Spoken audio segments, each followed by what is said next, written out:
bien-aimés, recevez nos salutations au nom de Jésus. Que la grâce surabondante du Seigneur Jésus-Christ soit votre partage en ce jour. Amen. Prions. Adorable Père, nous voulons bénir ton nom, te rendre toute la gloire, toi qui nous permets ce matin d'écouter ta parole en ce jour.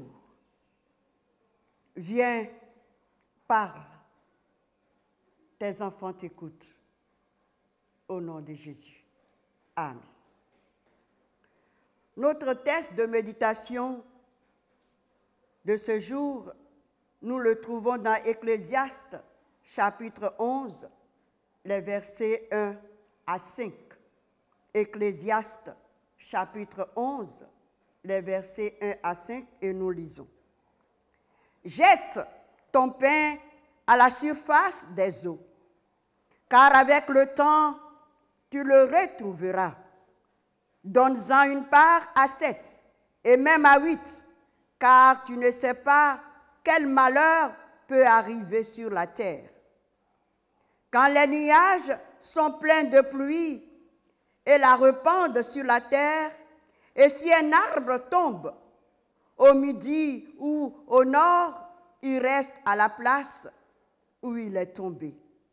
Celui qui observe le vent ne sèmera point, et celui qui regarde les nuages ne moissonnera point. Verset 5. Comme tu ne sais pas quel est le chemin du vent, ni comment se forment les eaux dans le ventre de la femme enceinte, tu ne connais pas non plus l'œuvre de Dieu qui est faite. Parole du Seigneur. Amen. Le thème de notre méditation est ceci. Agir bien pendant qu'il est temps. Agir bien pendant qu'il est temps est le thème, comme nous l'avons dit, de notre exhortation de ce jour. Et nous allons nous appuyer sur les versets 1 et 5 d'Ecclésiaste chapitre 11. Comme tu ne sais pas quel est le chemin du vent, ni comment se forment les eaux dans le ventre de la femme enceinte, tu ne connais pas non plus l'œuvre de Dieu qui fait tout. Jette ton pain à la surface des eaux, car avec le temps, tu le retrouveras. Amen. L'Ecclésiaste est un livre qui rapporte l'ensemble des observations et conclusions du roi Salomon à propos de l'activité de l'homme et de ses résultats potentiels, avec la satisfaction limitée que tout cela apporte. Après avoir accumulé les richesses considérables, le roi Salomon constate que ses possessions laissent son âme vide. Donc le matérialisme n'a pas répondu aux attentes de son être profond. C'est pourquoi il avertit toute personne qui serait tentée de chercher dans le monde un bonheur introuvable en dehors de la plénitude de la vie offerte par le Christ. Ici, dans ce texte d'Ecclésiaste que nous venons de lire, jette ton pain à la surface des eaux, car avec le temps, tu le retrouveras. Ecclésiaste chapitre 11, le verset 1. Le roi Salomon nous invite à avancer dans la vie un pas à la fois, en réfléchissant bien et avec sagesse. Comme un paysan qui sème sur le sol humide et attend que les graines germent. Le monde est plein d'éléments sur lesquels nous n'exerçons aucun contrôle. Et cela concerne notamment les objectifs de Dieu. Une vie d'oisiveté n'a aucune vertu, mais il y a de l'espoir pour ceux qui s'occupent et travaillent. Face au temps qui passe, l'Ecclésiaste nous invite à investir. Le paysan qui a peur du vent ne sème pas. Non plus celui qui a peur de la pluie ne récolte, dit l'Ecclésiaste au verset 4 de Ecclésiaste chapitre 11. Par contre, quiconque investit ne manquera pas de tirer profit de son investissement, surtout s'il le place au ciel, là où la teigne et la rouille ne détruisent point, et où les voleurs ne percent ni ne dérobent. Matthieu chapitre 6, le verset 20. C'est pourquoi l'Ecclésiaste nous invite à agir bien pendant qu'il est jour, parce qu'après la mort, c'est trop tard. Donne-en une part à 7 et même à 8, car tu ne sais pas quel malheur peut arriver sur la terre.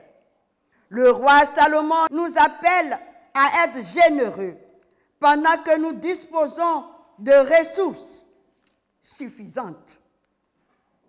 En soutenant les malheureux, nous participons à la lutte contre la misère dans le monde. C'est aussi une façon de se mettre à l'abri d'éventuels malheurs qui peuvent s'abattre sur nous. Les strophes 2 à 4 de Psaume numéro 41 disent « Heureux, c'est lui qui s'intéresse aux pauvres. Au jour du malheur, l'Éternel le délivre. L'Éternel le garde et lui conserve la vie. Il est heureux sur la terre et tu ne le livres pas au bon plaisir de ses ennemis. L'Éternel le soutient sur son lit de douleur. Tu le soulages dans toutes ses maladies. » Le verset 20 de Ésaïe chapitre 32 dit ceci. « Heureux, vous qui partout semez le long des eaux, et qui laissez sans entrave le pied du bœuf et de l'âne. » Ces paroles de bénédiction prononcées par le prophète Ésaïe sur ceux qui participent à la gloire future du royaume de Christ montrent que le service de Dieu n'est pas vain. Lorsqu'on participe à son œuvre, il y a des bénédictions qu'on acquiert. Le verset 7 de Galates chapitre 6 dit ceci. « Ce qu'un homme aura semé, il le moissonnera. » Ce principe agricole appliqué au domaine spirituel est une vérité universelle. C'est pourquoi, bien-aimés, en ces derniers temps de la fin, je t'invite, comme le roi Salomon l'a fait, à agir bien pendant qu'il est temps. Quelle est ta relation avec Jésus-Christ, le seul vrai Dieu? L'as-tu accepté comme ton Seigneur et Sauveur? Si c'est le cas, quel est ton bilan pour son œuvre? Est-il positif ou est-il négatif? Si c'est positif, continue dans cette lancée, car on ne sert pas Dieu en vain. Mais si ton bilan est négatif, change ta façon de le servir. Engage-toi sincèrement. Agis bien pendant qu'il est temps. Que Dieu te bénisse et t'aide à bien faire le choix au nom de Jésus. Amen.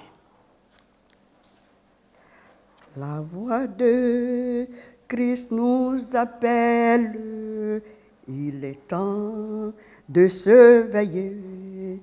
La moisson est vaste, belle, qui veut pour moi travailler. C'est ton sauveur, oh mon frère, dont l'appel s'adresse à toi. Réponds-lui d'un cœur sincère, me voici, maître, prends-moi. Me voici, Maître, prends-moi. Me voici, Maître, prends-moi. Amen. Nous prions le Seigneur. Adorable Père, nous voulons bénir ton nom. Toi qui nous dis d'agir bien pendant qu'il est temps. Donne-nous de saisir la portée de cette parole pour que nous puissions agir bien, pour que cela ne soit pas trop tard lorsque nous voudrions le faire, parce que après la mort, c'est trop tard. Merci Jésus, qu'à toi seul la gloire te revienne. Au nom de Jésus. Amen.